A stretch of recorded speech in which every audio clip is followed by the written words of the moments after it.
मजदूरी बढ़ने के साथ में कल्याणकारी मंडल भी ताबड़तोड़ गठित होना चाहिए और कल्याणकारी मंडल से आरोग्य की सुविधा, शिक्षा की सुविधा, घर की योजना लागू करना और पेंशन की व्यवस्था करना, ये बातें वो मंडल की तरफ से होनी चाहिए।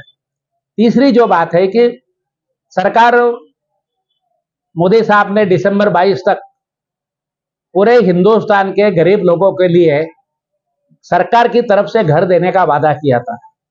हर एक को पक्का घर मिलेगा, घर में नल होगा, नल में जल होगा, ऐसा उन्होंने भाषण किया था दिसंबर 22 तक। मगर आप देखेंगे पावरलूम सेक्टर में लोगों को खुद का घर नहीं है, तो घर बनाने की एक योजना, मुफ्त में सबको घर देना चाहिए, ये हमारी CI2 की मांग है।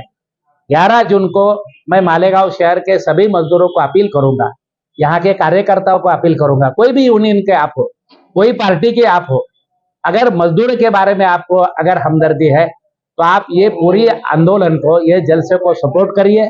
11 जून की जाहिर सभा जलसे में शरीक हो जाइए।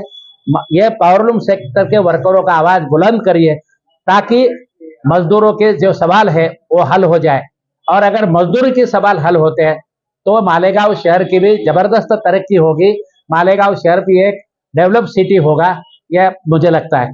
तो मैं आशा करता हूं कि मालेगांव पूरा शहर ये CI2 का जो कॉन्फ्रेंस है उसको सपोर्ट करेगा।